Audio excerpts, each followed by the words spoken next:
নমস্কার, কেমন আছেন সবাই? পূজাস ব্লগের নতুন একটা ভিডিওতে আপনাদের সবাইকে অনেক স্বাগত। তো এখন বাজে 9:15 আর আমি এই ঘুম থেকে উঠেছি।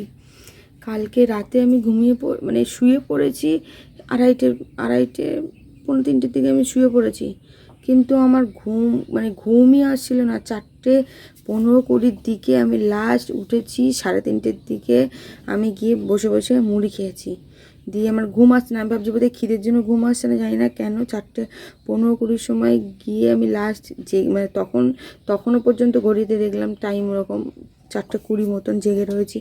ঘুম আসছে না, এত আমার কান্না পাচ্ছে কেন। আজকে আমার বেরোতে হবে আর ঘুম আসছে না। আর ঘুম যদি না আসে, দেরি করে উঠলে তো আর সব দিকে দেরি হয়ে যাবে। তো আবার কখন ঘুম এসছে আমি জানি না, ঘুম তো ভালো হয়নি। তারপরে সকালবেলায় পাশের গ্রামের বৌদি এসে আবার জাগিয়ে দিয়েছে, আরও ঘুম হয়নি।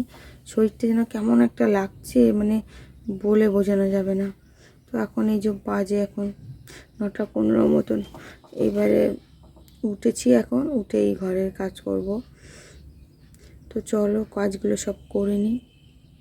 তো এই যে আমি তাড়াতাড়ি করে পাখিকে খেতে দিয়ে একটু জল খেয়ে নিলাম, খেয়ে আমি এইদিকে বিছানা তুলতে চলে এলাম। তো একটা দিদিভাই আমাকে বলেছেন, একটা না অনেক দিদিভাই বলেছেন যে এই সময় স্কুটি চালানো ঠিক না।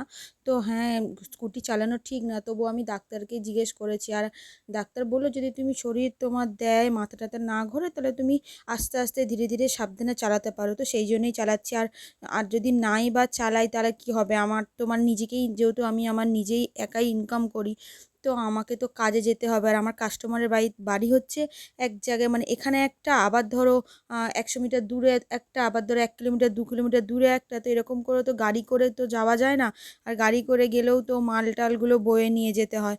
তো সেই জন্যেই আমার স্কুটি চালাতে আমি বাধ্য, আমার উপায় নেই, সেই জন্যেই আমি চালাই। উপায় থাকলে আর চালাতাম না। তো এই যে কথা বলতে বলতে আমার ঘরের সব কাজ হয়ে গেল। তো আমি টিফিন খেয়ে নিলাম, খেয়ে দিয়ে নিয়ে এই যে মাল দিতে যাব, তাই ওই কয়েকটা জামা ছিল ওগুলোকে আমি ইন্টারলক করে আর এইদিকে আয়রন করে, আর এইদিকে কয়েকটা জামা আমার ছিল পিকো করতে হবে, শাড়ি, তো পিকো করে আমি রেডি হয়ে গেলাম। এই পাশের গ্রামে যাব মাল দিতে। এখন বাজে 1:45, আমি যাচ্ছি এখন এই পাশের গ্রামে মাল দিতে। এই যে মালগুলো সব করলাম, এসে যাব রান্না করে খেয়ে দিয়ে আর বাইরে মাল দিতে। ঘুরে আসি। এই যে আমি বেরিয়ে পড়েছি, মাল দিতে যাব আবার মাল নিতেও যাব। তো এত রোদে কষ্ট হচ্ছে কি আর বলবো। আর এই যে গ্রামের রাস্তায় রোদ পড়লে এই যে সব রাস্তার মধ্যে জিনিসপত্র শুকাতে দিয়ে দেবে, ধান পাতা টাতা যা আছে। আর গাড়ি চালাতে এত অসুবিধা হয়। তো এই যে বাড়ি এসে আমি রান্না বসিয়ে দিয়েছি। রান্না বলতে শুধু ভাতই করেছি, আর আগের দিনের তরকারি ছিল, তো ওটা করে খেয়ে নিয়েছি। আর এইদিকে এই যে জামা প্যান্টগুলো তাড়াতাড়ি করে আমি মালগুলো প্যাকিং করছি। প্যাকিং করে আর এই যে বেরোবো বলে রেডি হয়ে গেলাম। তো এখন বাজে হচ্ছে 3:15, আর আমি এখন এই যে বেরিয়ে যাচ্ছি। আগে 5-6 জায়গায় আজকে মাল দেওয়ার আছে। তো এই যে বেরিয়ে পড়লাম, একটু শুয়ে পড়েছিলাম, শরীরটা ভালো লাগছিল না, তাই জন্য দেরি হয়ে গেল। ভেবেছিলাম 3টের দিকেই বেরিয়ে যাব। তো এখন এই যে বেরিয়ে যাচ্ছে, এই যে মাল রয়েছে 1 ব্যাগ, সেগুলো এখন দিয়ে তারপর যত তাড়াতাড়ি পারি চলে আসার চেষ্টা করব। তো চলুন ঘুরে আসি।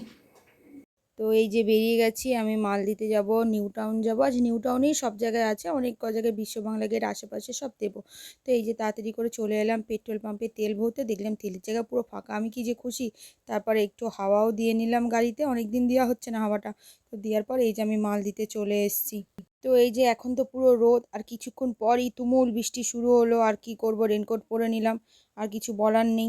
যে একটা কাস্টমার বাড়িতে এসেছি, রেনকোটটা খুলে ওপরে গেলাম, ওপরে গিয়ে শুনছি কাস্টমার ঘরেই নেই। আমি বেকার আবার রেনকোটটা খুললাম, এই যে রেনকোটটা পরে আবার আমি বাড়ি চলে এলাম।